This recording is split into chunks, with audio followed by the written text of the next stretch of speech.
Good morning, everybody. Good afternoon, rather. It's not even really morning for me anymore. What are we doing? Where are we at? I went live pretty quickly here because we're gonna get lineups in a couple minutes. So I wanted to discuss the lineups as well.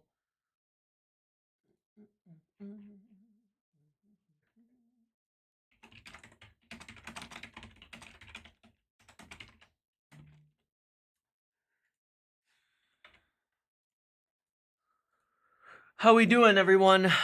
How we doing, everybody? Good to see you all. There's a lot happening. One sec.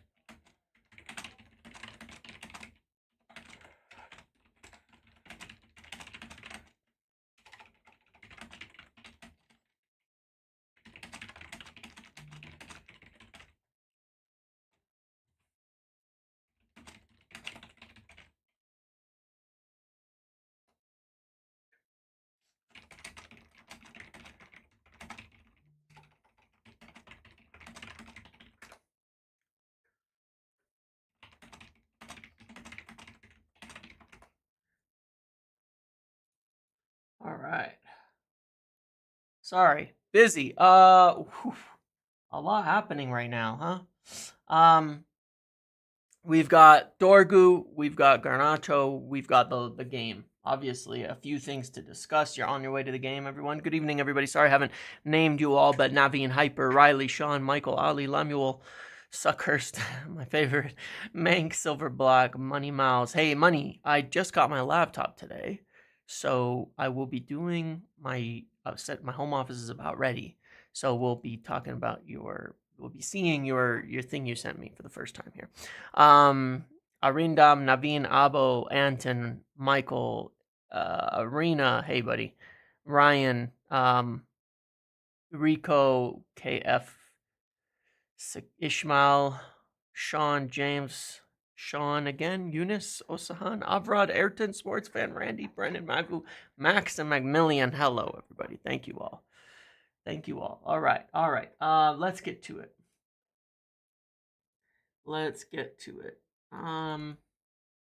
Here's the 11. Bayindir. Ooh, Bayindir. Delict. Martinez. Bruno. Xerxes. Erickson. What on earth are we doing? Yoro. Ahmad. Garnacho. Dallo, and Collier. So some rotation tonight. Some heavy rotation tonight. Yeah. Some heavy rotation tonight. Interesting that. Let's do the lineup really quick, and then we will talk about Dorgu and Garnacho. So give me just a sec. I'm trying to plug in what I think. Only speculating here, okay? But we have Bruno, Xerxes, and Erickson and Garnacho and Ahmad. So I think we've got some clues here. I'm only speculating here, but I would guess, yeah, we're rotating that midfield because they've looked tired. I think that's definitely a part of the factors here, right? Rotating that midfield because we look tired, but we have 4 or 5 forwards, so we could expect to get a winger at wing back probably based on the numbers. Yoro, Delict, Martinez. That's pretty clear what we're gonna do. All right, let me switch it over and we can build this out together because I'm just adding it all up, but I think I know where we're at. And we'll talk about Dorgu in a minute. This is what I'm thinking here. This is what I'm thinking for the lineup. Okay, this is just it makes sense today.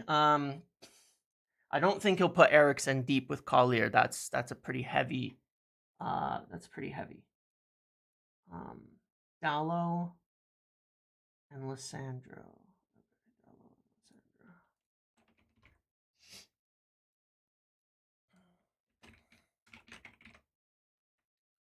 There we go. And by Yindir. Cool. So that's your rotation for today. That's what I think. That's what I think we're gonna get here. Is yeah,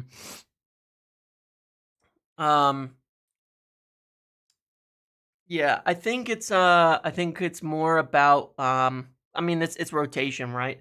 Maguire can't play back-to-backs. Ugarte and Mainu have been tired. And are definitely a bit burned out there. I think Xerxes getting, reward to try to keep some momentum going here. Getting some forwards in, getting Ahmad to the wing back, getting Delict, Yoro, Martinez was just rested, some game time. So it makes sense. This is what I expect it'll look like, logically, right? Logically, I think this makes sense. Oh no, we'll talk about Dorgu in a minute, but this makes sense to everybody. This is what I think. This is what I think on a lineup. I think this makes a lot of sense. Look, we need we need a we need a left back. We need a left back. We need a left back. We need a left back real bad, don't we? We need a left back.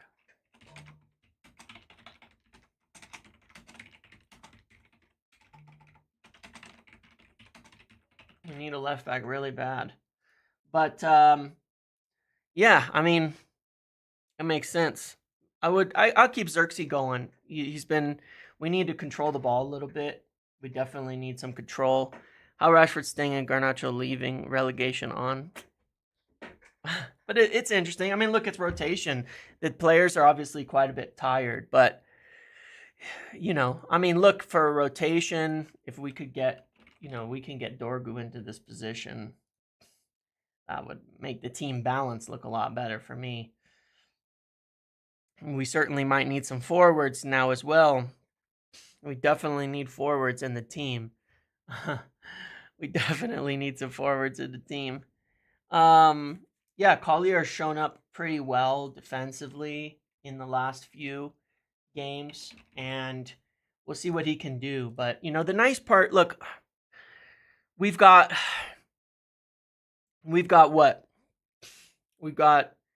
in good shape in the Europa League, but a win would be ideal. But I think if we can get a draw tonight, I'm just saying, if we get a draw tonight and a win in the last game against an easier opponent, then we're through out of the knockout rounds. So I think it's okay. But, we've got plenty of options to change.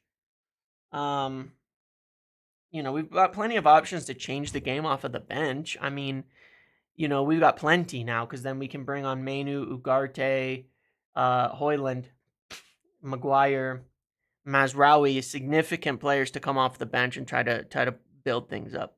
Midfield and attack is so thin. Never mind wingbacks. Yeah, and look, the wingbacks and the attack are thin, right? Because let's say you get Dorgu over here, right? Well, then you can push Dalot over here, where he's better on the right, not the left, but you can anyway.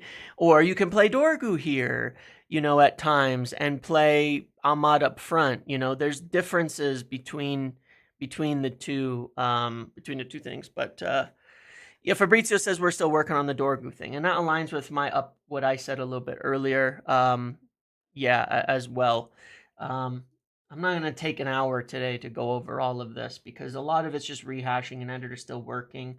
But yeah, let's do it. Let's talk. Look, this is what it is. We've got players to change it off the bench. I actually think we'll do pretty well tonight. There's good quality in this team. The important thing is that we don't go too crazy on the press. There's a lot of quality in this team. So I'm okay with that. And we've got 5 good people to come off of the bench. Okay.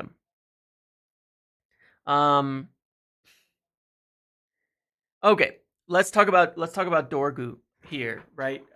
So what I'd heard, I kind of explained the finances yesterday, but what I said this 3 hours ago, I said United continue to work on a new offer for Dorgu as well. My understanding is the same as before.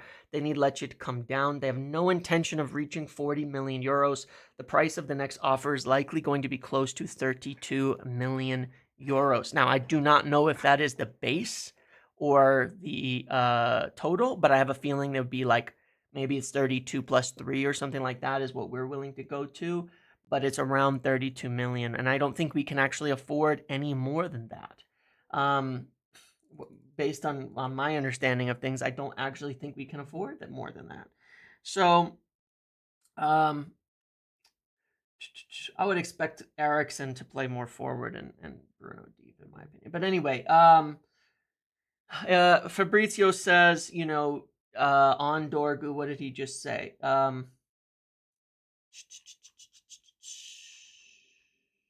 he just said here? A little update. Where was it? The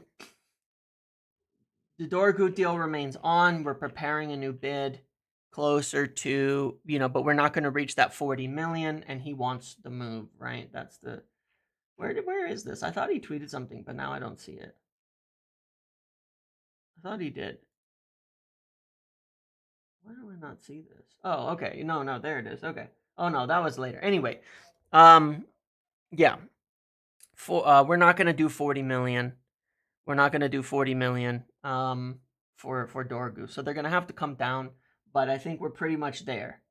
I think we're pretty much getting there. I believe this one will happen. I think we're going to end up around that 32 million euros mark for Dorgu. And I think we'll get that done.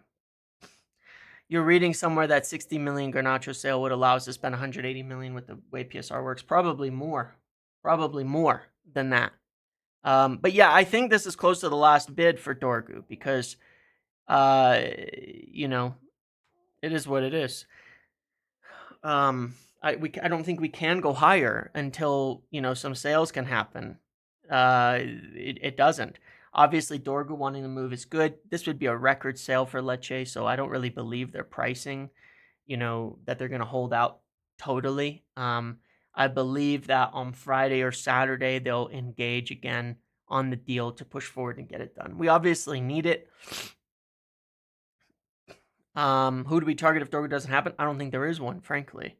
Like, I get the thing about Alvaro Fernandez, but I don't think that we want to spend the money on him. We've already signed a left back in Diego Leon. Why would we sign another one? Who's maybe not to the level that we want, yeah, I mean, Leon does count because they're not making those signings for him not to be in the first team. They're making those signings with the intention that he comes in to probably next season be our backup left back. That's the intention. That's the goal. But Alvaro Fernandez would have to be our starter. Otherwise, Alvaro is out the team immediately. So it doesn't really make sense. It's more just we got an option, out there. But it would hold us back from signing our top targets in Kirkez and Mendes in summer if we can't get Dorgu now, or Dorgu in summer because we could afford all of them. So yeah, I think it's going to happen. I think it will. He fits it very, very well. We want to sign a left wing back.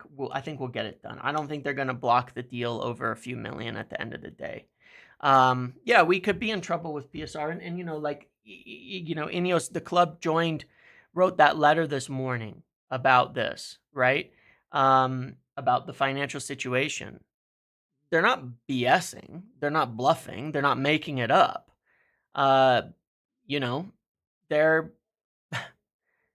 The financial situation is poor and they cannot sustain the level of spending that we've been at. Now, I want to point something out here because I think there's a little bit, hold on.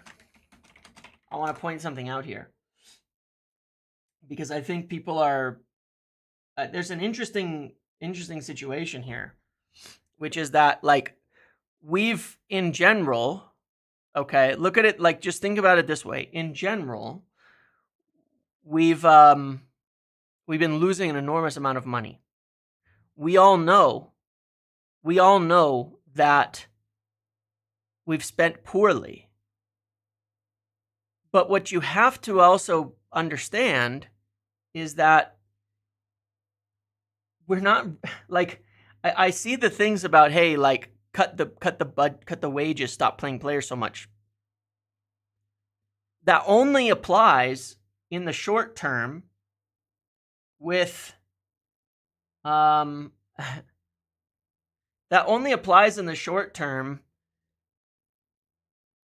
with clearing out some bad players. Long term, we're not going to be spending less.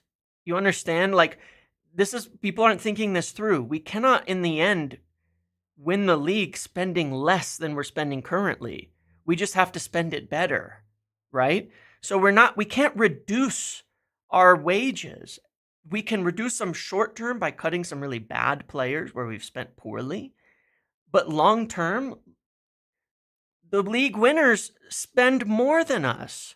So if we, to compete with them, if we are losing 100 million a year, the problem isn't, if we cut our wage bill down to here. I mean, look, Liverpool have done really well on this, but look at what's happening now. They need new contracts for Trent, for Salah, for Van Dijk, for so many players, or they're going to lose them, right? So they have an issue at the moment. That's one of the reasons their bill is so low. That's why they might lose all these players, because they haven't been paying them, right? To the level that City have and Arsenal have right now and Chelsea have right now, right? So we're not going to suddenly magically cut our spending down to this level and then start competing with the league. We have to do better with what we're spending, but we're not going to spend less, right? Unless people want us to suddenly spend less, in which case we're going to be less competitive.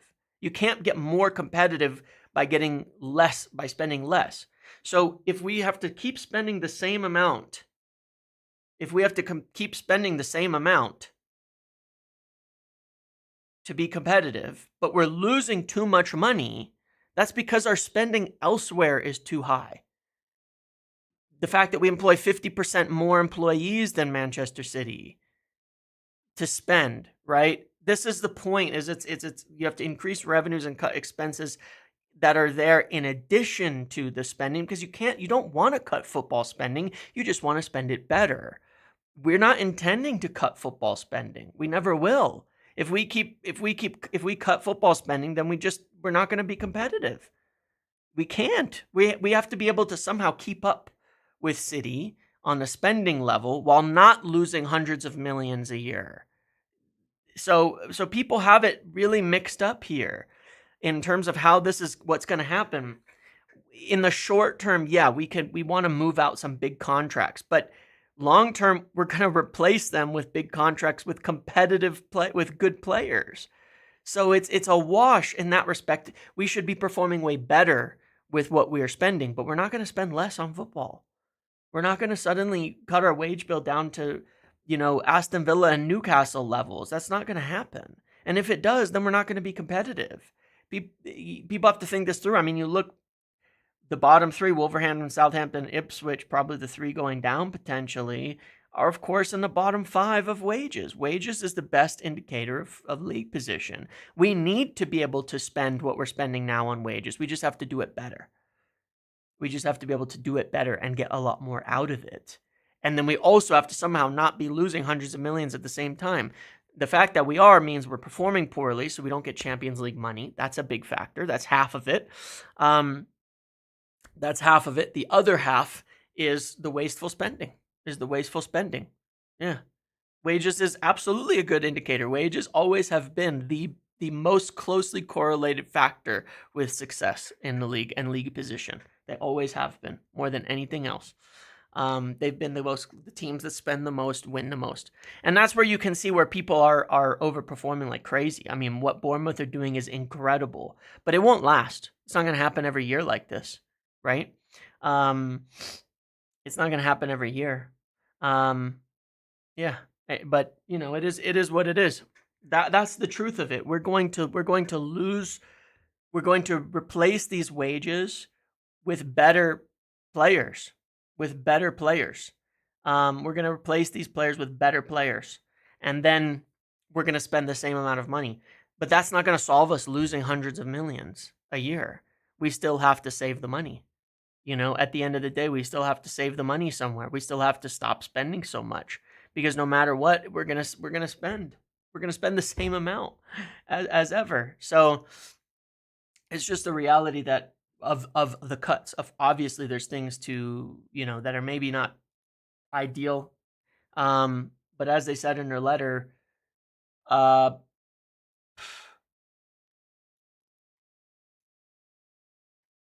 they don't think that fans should have to foot the bill. And I would agree. They need to, but then don't complain when they're cutting employees. Don't complain when they're cutting, don't complain when they're cutting employees. Don't complain when they're cutting payments to ex-players that are already wealthy. Like, that just gets crazy. This is what they have to do. They have to get it in line with everybody else. And those clubs also sell academy players on the regular, and they don't get attached like that. City, Chelsea, these clubs, they all sell players when they're young, from the academy. It is what it is. Yeah. I mean, you have clubs like Forest that are massively overperforming. That's temporary, because every one of those players is going to ask for pay rises if they want to keep up with that. It's temporary. It's all temporary. That's why the small clubs bounce around. They can overperform for a season, but they'll always drop back down to where they should be. They wouldn't be losing $100 million a year if they didn't have to service their debt. Yeah, I mean, it would probably be 20, 30 million less. We'd still be losing a lot of money. But yes, it would be less. But unfortunately, there's not really a good solution to that problem. I wish there was. That's on the Glazers. There's nothing we can really do about that until Ineos attempt to make more money. Until they attempted to take more of the club over, I should say. So that's the difference. Can't say it's a surprise the Glazers have allowed United to become bloated. Yeah. Most failing businesses overhire to try and compensate for poor quality. Right. Totally true. So that's the issue. But at the moment, we can't spend much. So Dorgu is kind of the best bet that we have there, at that left wing back position. Now, in terms of Alejandro Garnacho, as I've said 1,000 times, and that idiot can keep lying and keep pushing bullshit over and over and over on Twitter as many times as he wants, it doesn't make it true. The reason he continues to play is because they're not trying to sell him. So nobody has told the manager, stop playing him. Don't put him in a team. Get him out of there, because they're not trying to sell him. You look at Anthony. Anthony is in the squad with an agreement to leave to Betis. Their position in the squad has nothing to do with their position in the market. There's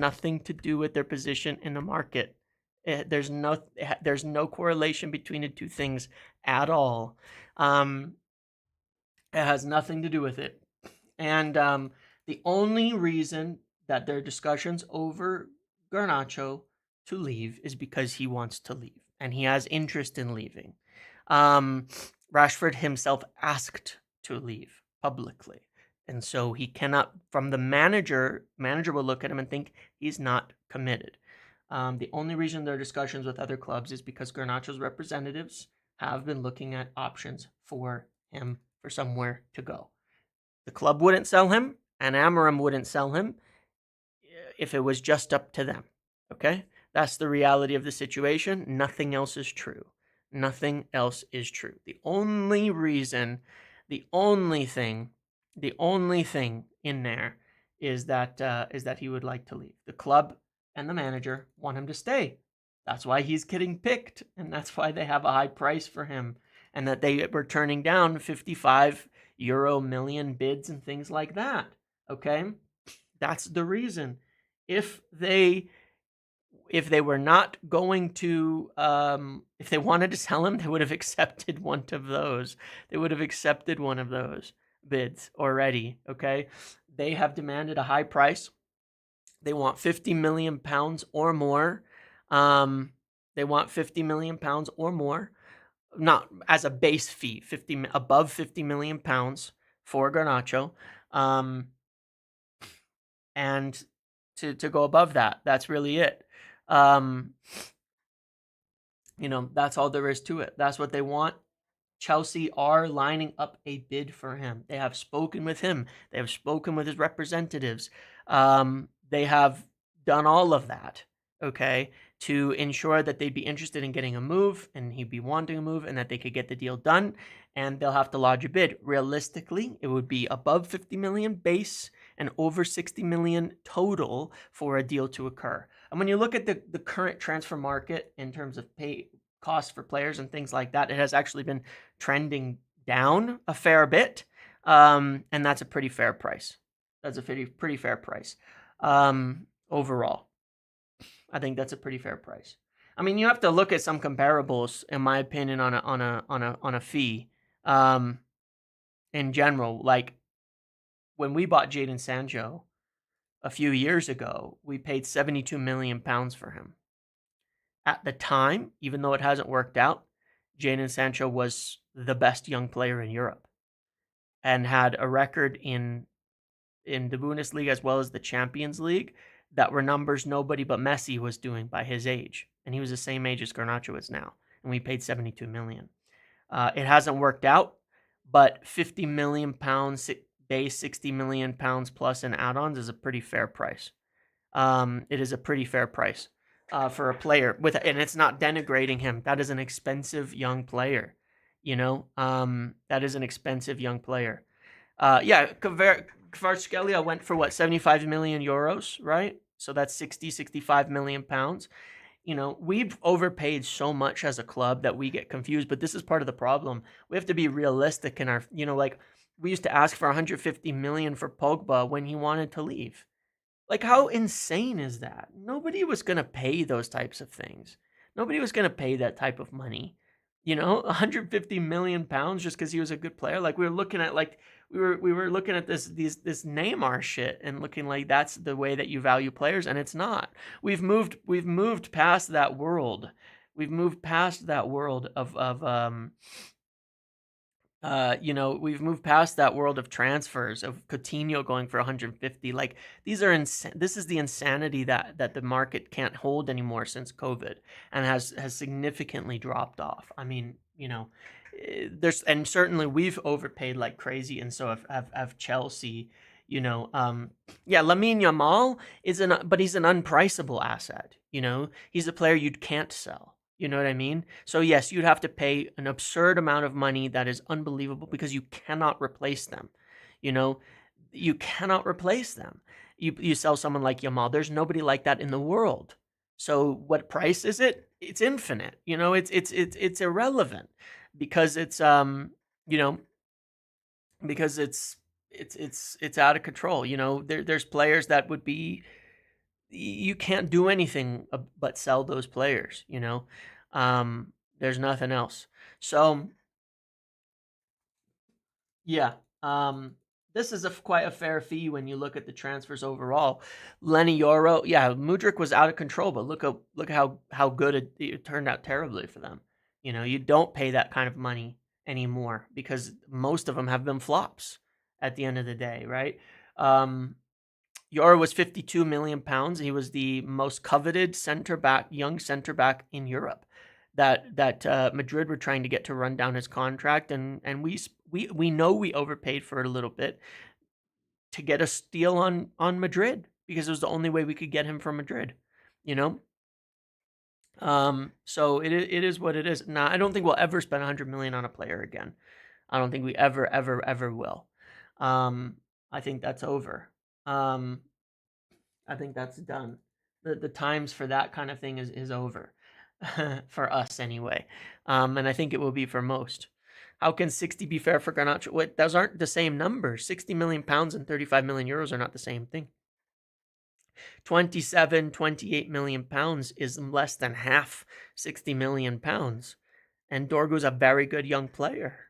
A very good young player. What's the issue? He's more than double. We're asking for more than double. What would Mainu be worth for us? Probably 80 to 100 million. Probably that much, maybe more, because we don't want to sell him. And, there's not a lot of midfielders that you can find of his potential. Yeah, it is pure profit, essentially. Yeah, I mean, it depends on how you rate players, It depends on how you rate players and what you think of them. I mean, what did Mo Salah cost? 36.9 million pounds. Mo Salah cost from Roma to Liverpool. It's just like transfers are transfers. I mean, and he was a proven scorer in Italy. Nobody believed he'd be this good, but he was a proven player in Italy, and look what it's become. 36 million pounds. Obviously one of the best deals of all time when you look at it, right? But 60 million pounds is big. 60 million pounds is big.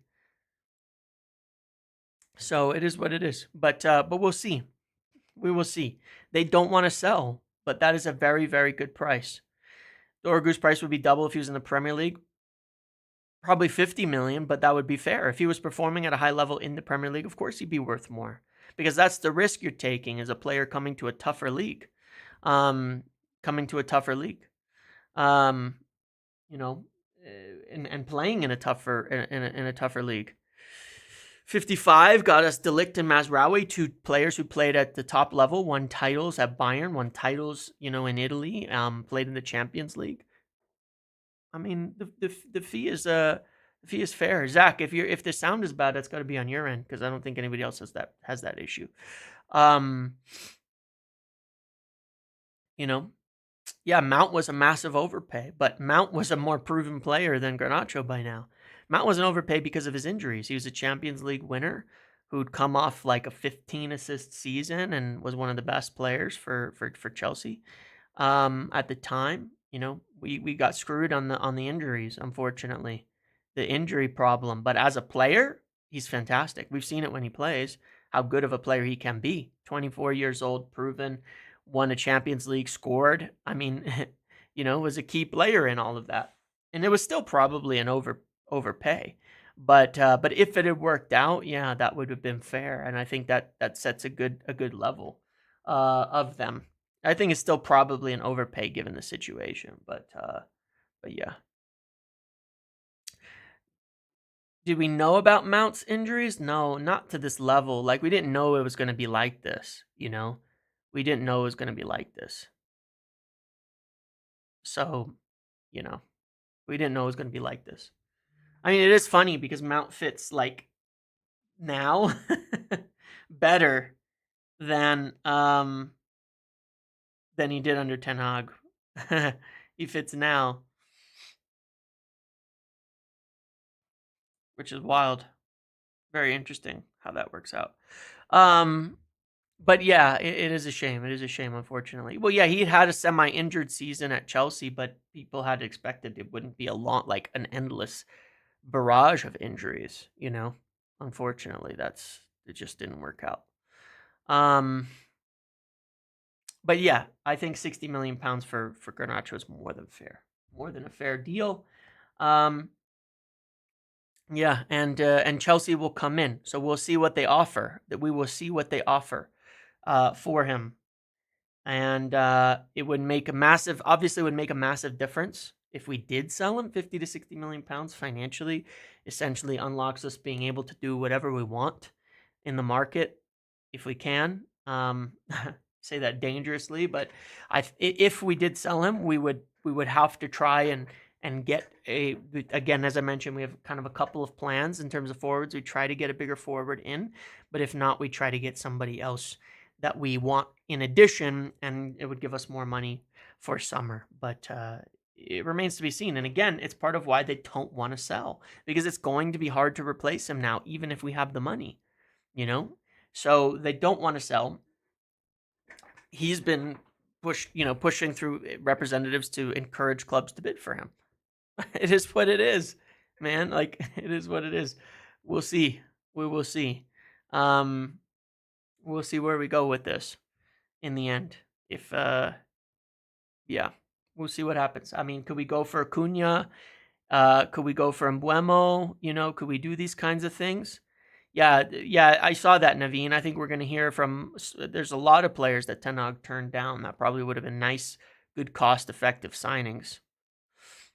But oh well, it is what it is. Maybe we go for Cunha, maybe we go for Mbuemo or one of those names. We try to push someone up from summer to the January window, and if we can't, then we go for someone like Dorgu, and then we save our money and we spend big in summer. One way or another, we need multiple forwards, so it's a matter of, can we get a bigger one now, or can we get a bigger one later and a cheaper one now, and we'll do what we can. But yeah, if we could get Cunha, if we could get one of those guys, I mean, if we threw a bunch of money for a striker, Samu Agawa, these types of things, could we? I don't think we will. You just want to know what type of salute James think Elon was doing? I could not care less about anything to do with the American political space. Or Elon Musk. Way too many people talking about Elon. You know, the only thing that I care about with Elon Musk is that he was cheating in Path of Exile. Okay? Good game. You shouldn't be cheating. Don't cheat in video games. That's loser behavior. Paying people to play games for you is the weirdest behavior on earth. Um, but anyway, you know, moving somebody up from summer into January, you know, is potentially the best route that we could do. Otherwise, getting one of those young prospects in, would be the main thing. So yeah, that would be the main thing. But we'll see what happens. I mean, we got a game today, so obviously, you know, they're not going to want to be responding about things like bids and all of that from Chelsea, from everything. For players who are in the squad right now, they're not going to want to talk about it. But I'm sure come after the game or tomorrow, we're going to hear about you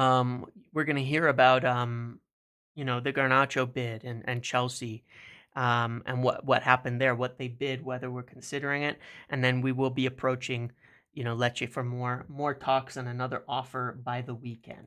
Okay, that's by or on the weekend. That is what we're going to be doing. So I still think I think the most likely thing, quite honestly, is that we get Dorgu and then that's it. And Chelsea and Amarim doesn't leave, or Garnacho doesn't leave in January, because again, I don't think it's as obvious as it seems, because again, United don't want to sell him. Ineos aren't pushing him out the door. Amarim's not pushing him out the door. So they're going to have to pay up, and we're not really going to bend on it because we don't want to sell. That's why he's playing. We don't want to sell. You know, when we were going to Sporting and buying Bruno, he was playing like every second because Sporting didn't want to sell him. They didn't want to sell him. Now, we paid up and met their price at the end of the day and got him. They didn't want to sell him. You know? Uh, it's like they didn't want to sell him in that respect. Anthony's making up numbers as depth. It's a small deal.